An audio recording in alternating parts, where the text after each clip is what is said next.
Hello there, Adam here from the Campfire and Keyboard channel. After talking about the realities of chasing your passion last video, I wanted to zone in on my experience with game development more thoroughly. In particular, my experience of making games while balancing a degree, relationship, friends, and overall just life outside of all that horrible code. Truth is, it was an incredibly tough experience, and if I was to do it again, I would do many things differently. Whilst it was a passion of mine, and I thoroughly enjoyed doing it, and I got such a kick out of doing it, at the end of the day, it's work, and my work-life balance suffered greatly during that period. This period, we're talking 3 to 6 months of just pure grinding it out, and it sucked because I was just neglecting everything that mattered most to me and everything that gave me value outside of just work. And by the end of it, when I got to the end of it and I released my games, and I felt this in particular with my most recent game, Hololight, that you can check out if you're curious enough to go do that, was that I came out the other end and I had nothing. I had nothing else going on in my life. A lot of people had just given up with me. I wasn't contributing anything to their lives. I was just completely engrossed and hyper-fixated on making this game. It's kind of sad if you think about it, because the modern day society that we live in, we're all sort of in our own worlds in the same way. We're all constantly checking our phones, we're all constantly thinking about things that are going on hundreds of thousands of miles away from us. Social media is the main threat to this, absolutely. And I'm bringing up this example because I mainly just want to make my story of game development more relevant to everyone. Game development is not easy, and when you overcome the challenges in it, and you overcome all those things you thought you could never be able to do, like code a really complicated system, or draw some artwork that you thought was way out of your depth.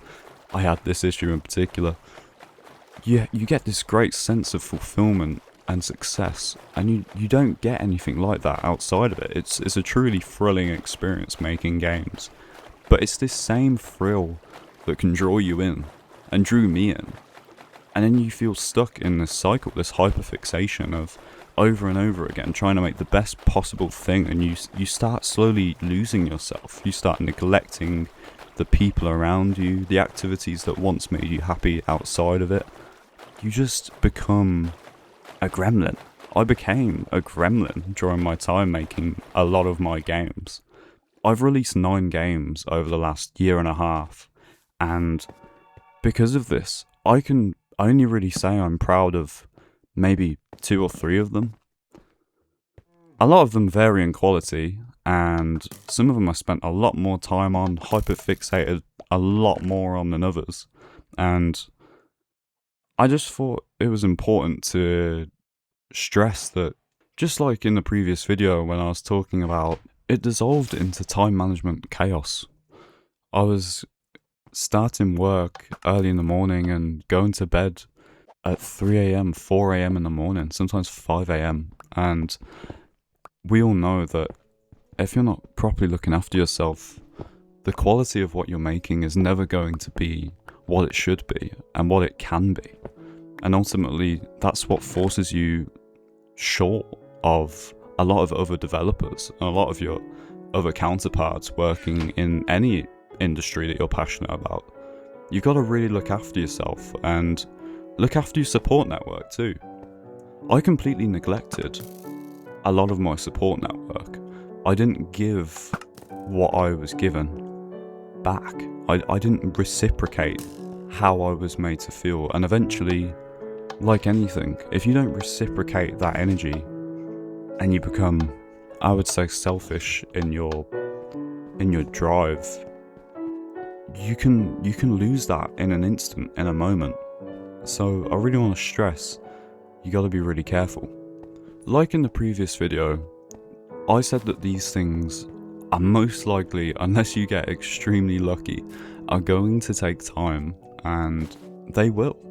So don't forsake what's keeping you in the game in the first place, what's keeping you motivated, what's keeping you working on those systems that are keeping you locked into your passion. Don't give up on those, don't forsake those, because that's what's going to get you to where you want to be. That consistency that your support network outside of your passion brings will be what helps raise your passion and raise the work that you put out into it, into something that will be successful. Maybe not soon, because you might have a lot of work to do. For instance, me starting this channel, I suck at communicating in a lot of ways. I've had a lot of opportunity in my life to become a better communicator, but even now I'm working on it a lot, and it's one of the main reasons why I'm starting this. And I guarantee in even just 3 months from now, the quality of at least how I read things and how I communicate my feelings verbally are going to be so much better than what they are right now and what you're listening to right now. Regardless of what equipment you have, whether you upgraded your microphone, you know, all that stuff isn't really what matters. You're going to get better at your passion as you work on it. And the only thing that's going to keep you improving and improving is that support network. So I might have droned on a bit too much about this, but please, if you're going to pursue something that you've always wanted to pursue, you've got to look after everything that you already have, because that is what is inspiring you and enabling you to begin it in the first place. I feel it's necessary to go into more detail on how I was really losing myself when I was working away on making games. There was a moment for 2 to 3 months where I was nothing but living and breathing ideas, coding, drawing, everything in between, you know, moderating social media, whatever it was, trying to promote my game, trying to build my game, trying to make it something that people would want to play. I was completely engrossed in it.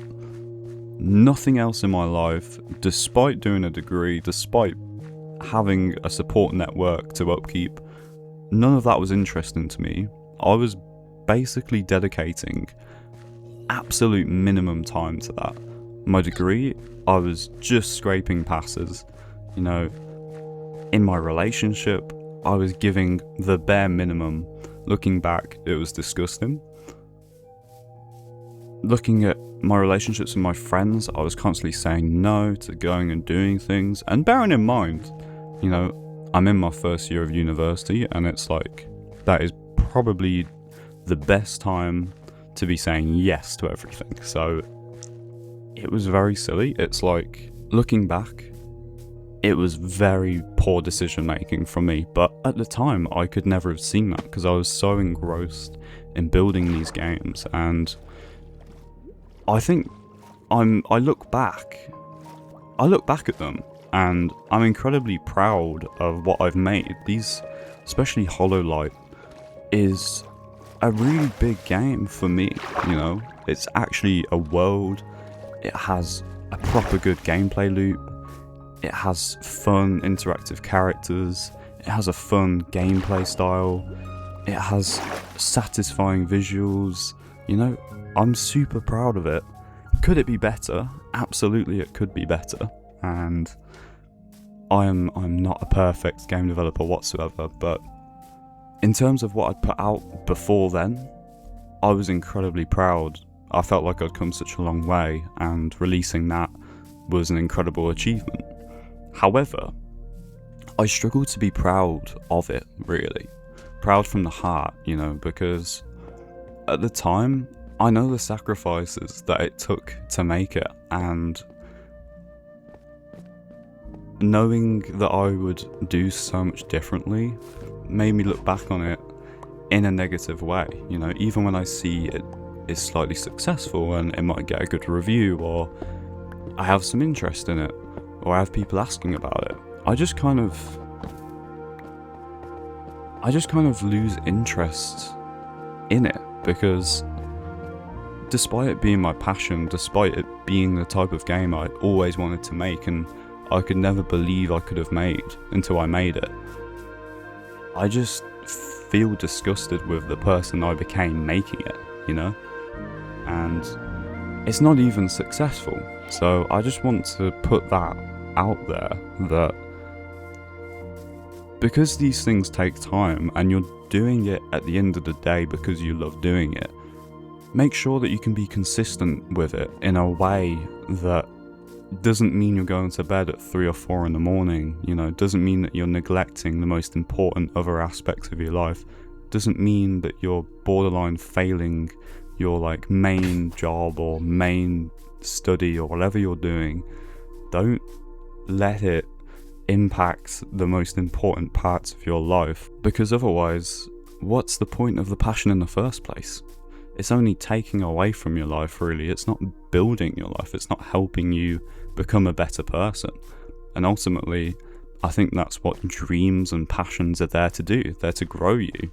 They're to make you feel more embodied within yourself and keep you moving forward rather than backwards. Dreams and passions are there to be looked back on a year from now and give you that moment of, wow, I've come so far, I've learnt so much, I've got so much better at this, and I've got so much better at that, and I realise that I really suck at that. You know, that's what they're there for. And they're there for you to proudly show your friends, not show with an embarrassed feeling in the back of your head, you know? So, yes, in time, it might work out, and maybe I'll look back on this instead of now, in 5 years' time, and maybe it'll all do great from here on out, and it will grow, and it will get more interest, and my other games will become more and more popular. But it would take a great deal of interest and joy that people have playing them for it to even feel worth the sacrifice that I went through. Ultimately, I make games for other people to enjoy, you know? I've always enjoyed providing entertainment to other people, you know, whether it was growing up and building cool Minecraft bases for my friends so that when they next log in, they've got a cool base to go and play in and live in, you know. I don't know, I've always done entertaining things for other people, you know. I've always wanted to create cool stuff that people feel like they want to interact with. So to me, that's just what I've mainly done all this for in the first place, and I just hope that maybe in the end it will feel more worth it. But more philosophically, we don't know whether we've got 5 years from now. We don't even know whether we've got tomorrow. So I think when you're pursuing your passion, pursuing your dream, you need to take that into account and also live for the moment and make sure that you're enjoying what you're doing in the moment, because that might be all you have. The moment might be all you have, you know. You might lose things along the way that you should never have lost, you know. Great people in your life or anything else that you should be giving more to that you're just simply not, because you're draining yourself trying to make this passion work. It needs to work for you, and it needs to work for the world around you. You've got to be realistic, just like I said in the last video. What I'm trying to say is just make sure you look after yourself and continue to serve those around you, because that's ultimately all you have if this doesn't work out the way you wanted it to. You must live in the moment and ensure that your passion works in line with that. By all means, keep working hard, keep committing, you know, keep making the sacrifices that feel right for you, but do not forsake what got you comfortable and confident enough to pursue your passion in the first place. If you made it this far, thank you so much for watching and or listening. I hope you have a wonderful rest of your day. If you are interested, I'm trying to hit 5 subscribers, 5 follows, so the support would mean the world. Many blessings.